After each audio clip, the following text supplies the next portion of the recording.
Hey everyone, and welcome to today's Explainer. Today we're diving into something super fascinating, how to actually engineer reproducible success.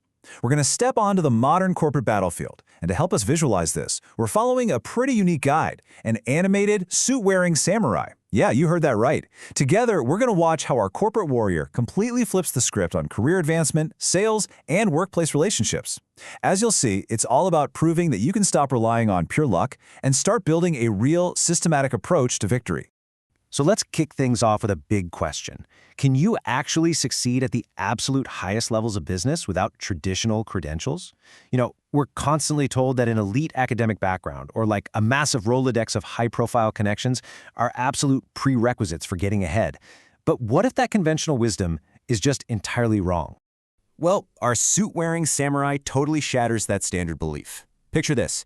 He steps onto the battlefield with 0 degrees, no elite network, no innate genius-level talent to fall back on. Literally, his only official credential was a driver's license. I mean, it's a massive pattern interrupt, right? We usually just assume that without a stacked resume, you're going to hit a glass ceiling really quickly. Yet, even with that total lack of traditional armor, just look at the incredibly high-stakes results our protagonist pulled off.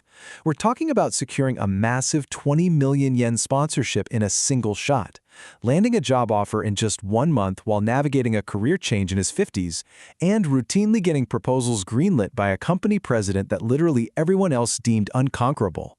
No way, right? So how on earth does someone with just a driver's license actually pull all that off? Well, it requires a complete mindset shift. Our samurai's secret weapon isn't chance, and it isn't just reading the room. It's a strict, almost relentless reliance on reproducibility. While most of us let our work experiences just kind of fade into memories, chalking up a win to a good day or a loss to bad luck, our hero does something different. He systematically converts every single encounter into structured data. And the key mechanism he uses to gather that data? It's called decoding the core habit. Now, a core habit isn't just what someone does on the surface. It's the underlying architecture of their behavior. It is their hidden values, the specific words they repeat over and over like a mantra, and those precise topics that just trigger a strong emotional response.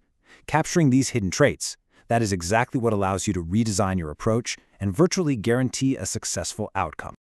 Case Study 1. Conquering the Difficult Boss. In our first scenario, our samurai found himself dealing with a super sharp, highly demanding company president who everyone else thought was basically impossible to please. But instead of drawing his sword in frustration, he went into quiet observation mode. For 6 straight months, he took meticulous notes on every single comment the president made, and a pattern emerged.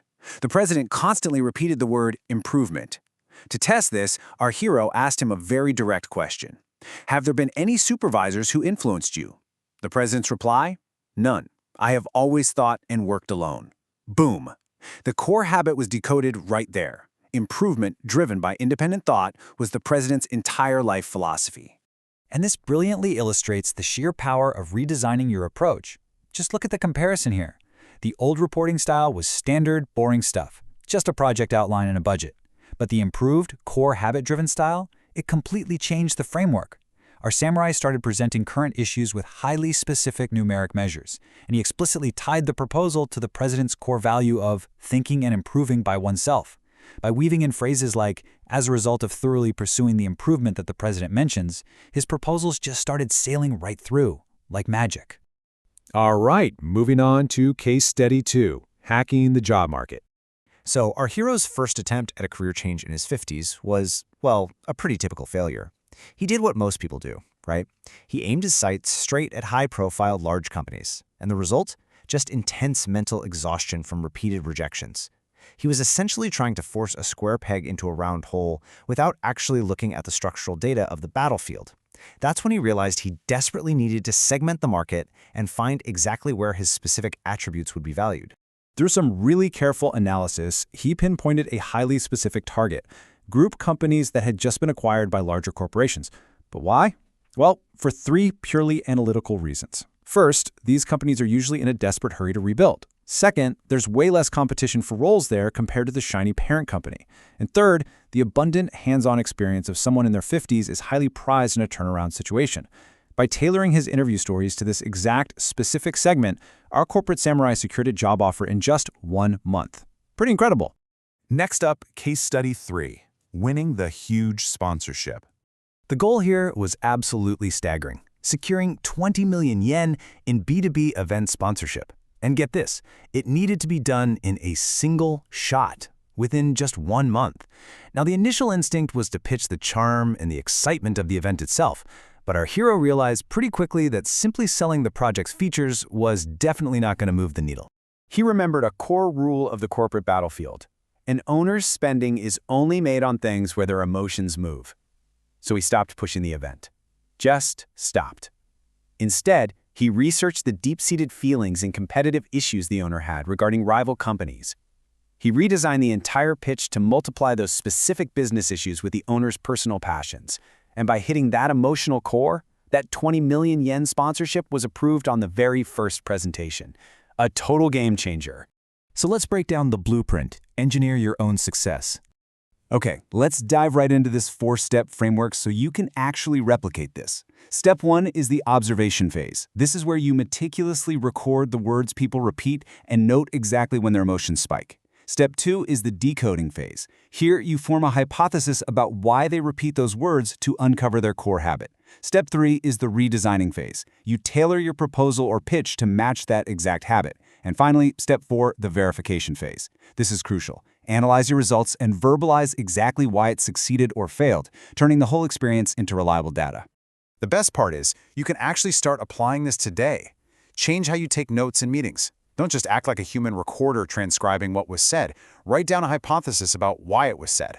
Also, improve your questions by actively asking people what values they cherish most, when the timing is right, of course. And critically, when you fail, don't just sit there and feel bad about it. Actually sit down and structurally verbalize exactly why your approach missed their core habit. If there's one ultimate takeaway from this explainer, it's this. You have to stop judging your workplace by emotion or atmosphere. Stop thinking, my boss is just difficult, or I just had bad luck today. Start looking at the facts, the structures, and the patterns.